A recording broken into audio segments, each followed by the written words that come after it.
light blue, blue, light green, orange, light orange. Yan.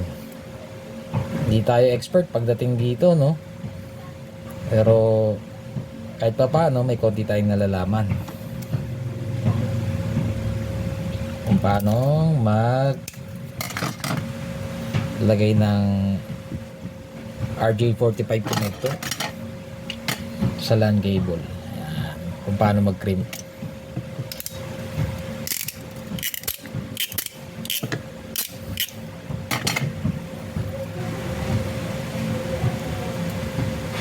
Comment naman dyan yung mga batang home plus na nakakaalam pa nito.